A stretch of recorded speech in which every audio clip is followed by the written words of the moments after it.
This is Crisis at Home, Teens, Isolation, and Suicide. Good evening, I'm Mandy Murphy.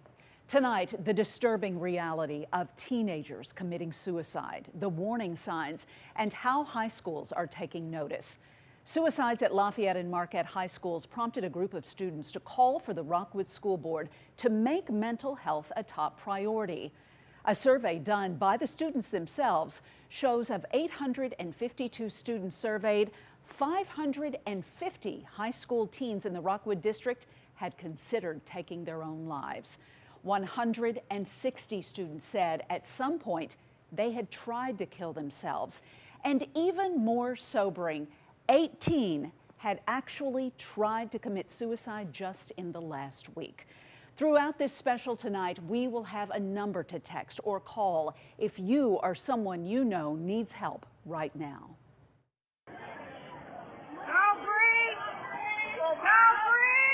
Brianna Reed was a standout track athlete at Lafayette High School in Wildwood. She had good grades, lots of friends, and a bright future. She was, just so full of joy, laughing, and always smiling. She said, "Hi, Grandma." This was on a Wednesday. She was just happy like she always was.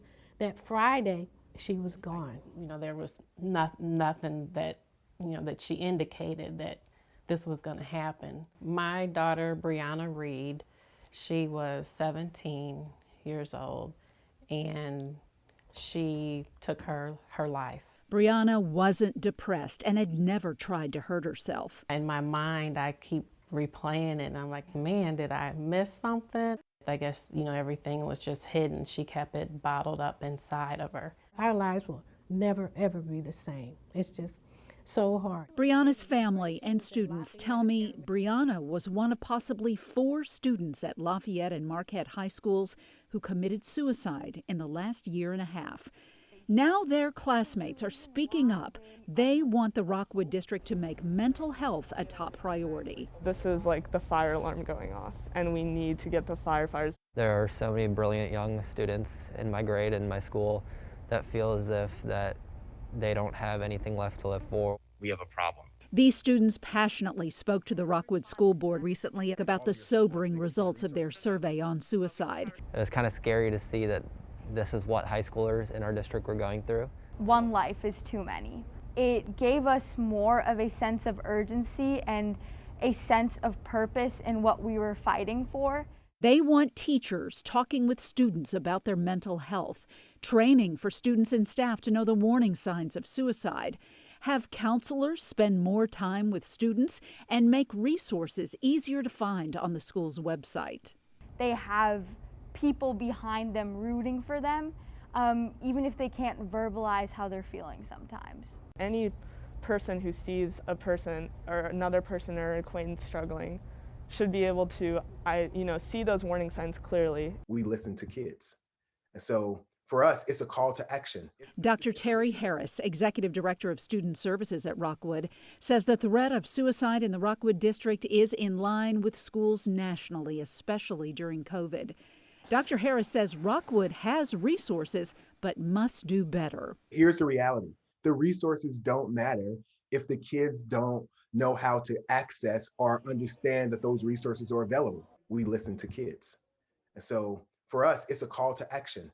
That is something that we need to stop the trend of. It's going to be a louder and a more active conversation for the Rockwood community. Dr. Harris says it's important that teachers check in with students, not just on their grades, but also how they're doing emotionally. We think of someone who is openly depressed and suffering from anxiety, like this extreme level. And the reality is that's not necessarily the case, although that may be for some kids.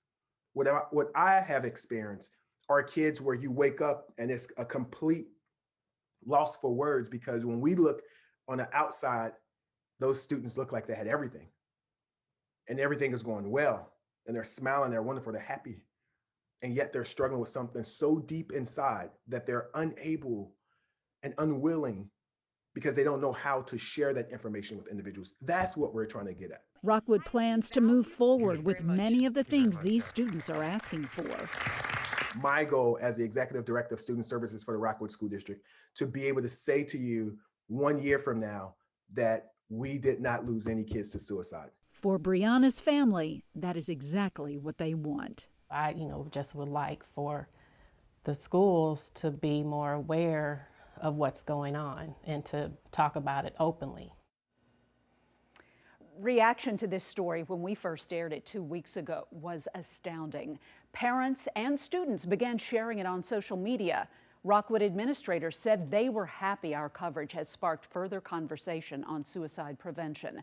The principal at Lafayette said it has led to more conversations among students and staff about mental health. And another positive outcome for Rockwood schools. The district has scheduled 16 training sessions with a group called CHADS. CHADS Coalition for Mental Health is one of the leading suicide prevention programs in the St. Louis area. Dr. Shannon Ferris and the CHADS program worked with Rockwood schools in the past. Now, training for students, teachers, and parents is becoming a top priority. Dr. Harris reached out to CHADS and wanted a conversation in how to move forward to get more of the parents, the community on board with normalizing this conversation.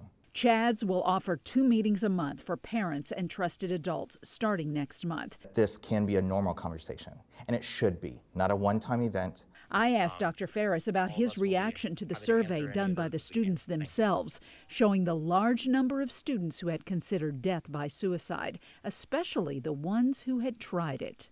It's heartbreaking. It's a reality check that even those of us in this business of educating, raising awareness, normalizing the conversation. The CHADS program has been stunted by the COVID pandemic, but it is marching ahead virtually. Coming up, we'll walk you through the CHADS program and how it is impacting lives in schools across our region.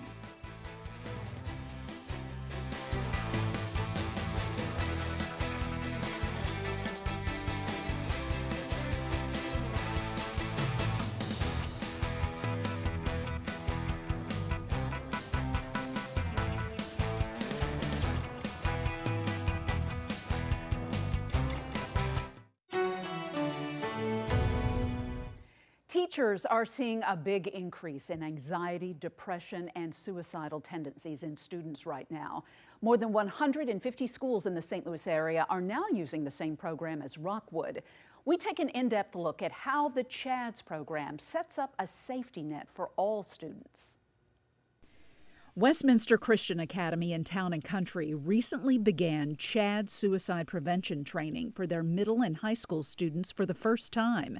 This year, counselors saw a change in the students' overall mental health. Pretty soon into the school year, we saw anxiety and depression were really rising, quicker than we thought.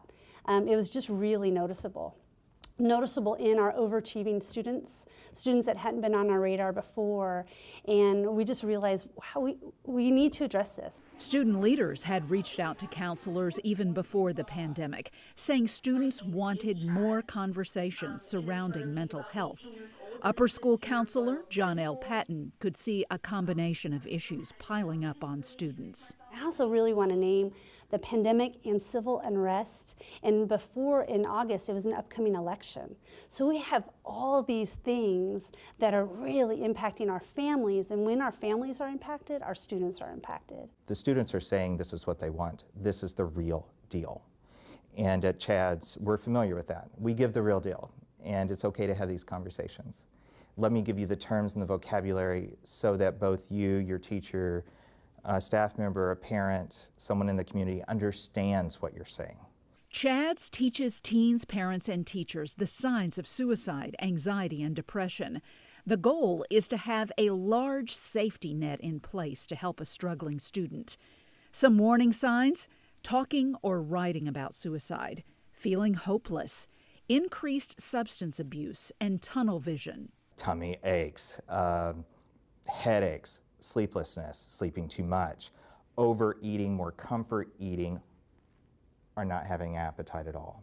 Other warning signs: history of depression, sudden sense of calm, and especially self-harm. Amongst teens, it's high. Taking high risks, especially those older teens that are driving.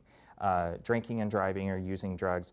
The goal is to open up an empathetic conversation with the teen. Every single student that you could possibly see in your class can experience all of the symptoms at some point.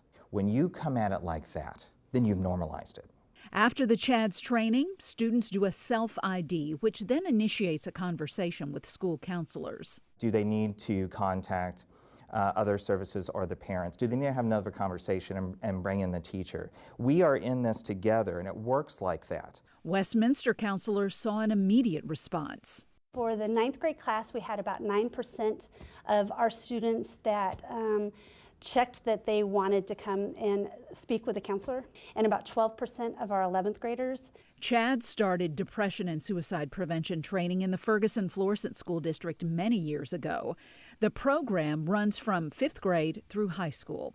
Jennifer Lane, the school counselor coordinator, says it has saved students' lives. She remembers what a teacher told her after one of the trainings. She said, I had 80 students that needed to see me, within a couple of days. And she said it was so overwhelming to see all of those kids. She said, but there were 5 that actually had legitimate plans, and they would never have been on my radar. And I would have never known about them had we not had this program. CHADS receives grants that pay for prevention training in public schools, so it's free for them. One of the things about the Signs of Suicide presentations is it normalizes the fact that it's okay to not be okay. Lane tells me this year she saw a troubling trend. Students Googling how to die by suicide, such as the fastest way to kill yourself. I started tracking that specifically at the beginning of this school year, and we've had about 780 searches that were flagged, and 20% of those have been directly related to suicide. Tracking the searches helped the district reach out to each student to make sure they were okay. Schools say it is time to start talking about suicide and not be afraid of the word. It's a lie to think that if you say the word suicide, then you're giving that idea to somebody. No, you're not. What you're doing is you're giving them permission to talk so that they're seen and they're known and they're loved and they're not alone. They will believe that they are truly seen and that they matter. That's the part that saves their lives. CHADS now offers several of its programs virtually due to the pandemic, and that includes its SOS, Signs of Suicide program. SOS is the only evidence-based program showing a reduction in suicide attempts. The program is often presented during middle school and high school health classes. In the last year, that amounted to more than 1,000 presentations. Almost 22,000 students, teachers, and parents took part in the SOS program. The program leaves a big impact, seen almost immediately, with about 10% of students reaching out for help with their mental health. CHADS tells me that their program has helped decrease the rate of attempted suicide by 9.7%. Well, from the halls of area schools to the state capitol in Jefferson City, a local mother is turning tragedy into action. I would encourage every teacher, anybody that deals with children, to take youth mental health first aid. The push to get more teachers trained to spot the warning signs of suicide, next on Crisis at Home.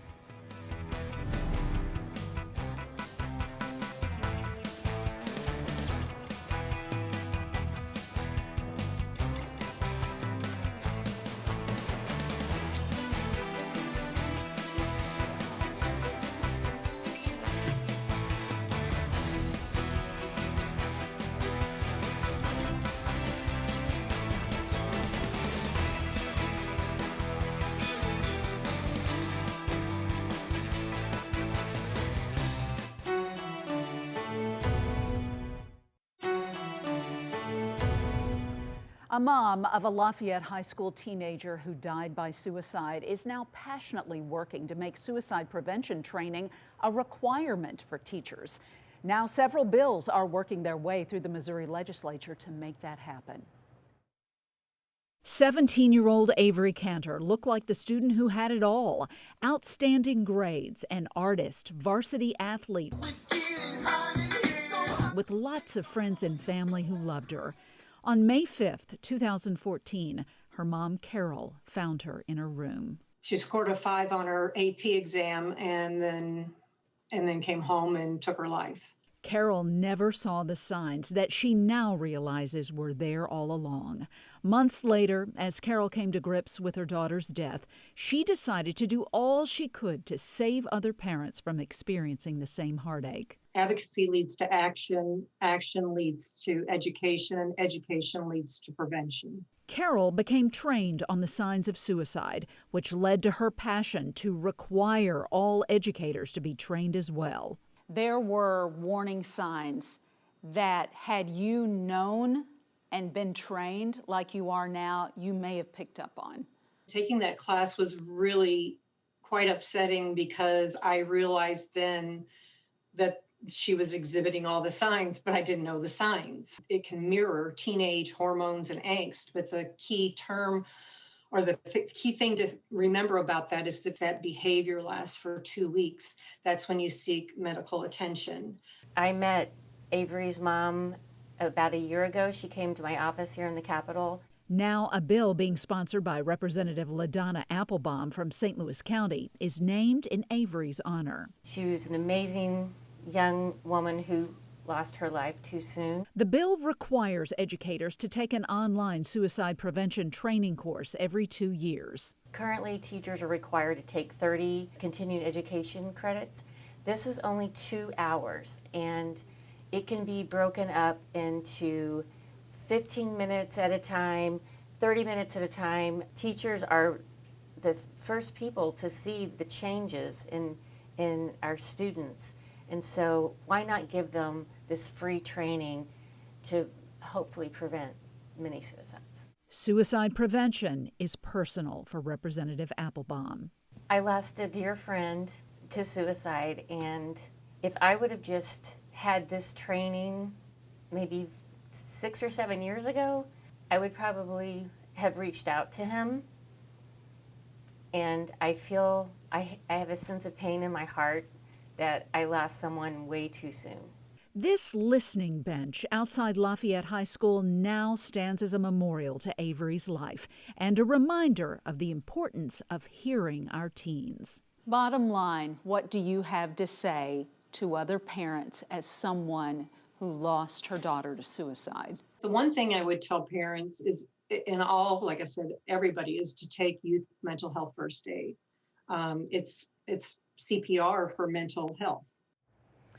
Representative Ann Kelly is sponsoring a similar bill which would require the National Suicide Prevention Hotline and the Crisis Text Line to be printed on all student ID cards. Coming up, the effects of the pandemic on a teenager's developing brain, how it is physically changing how they are wired, and the increase in suicide-related emergency room visits in our area.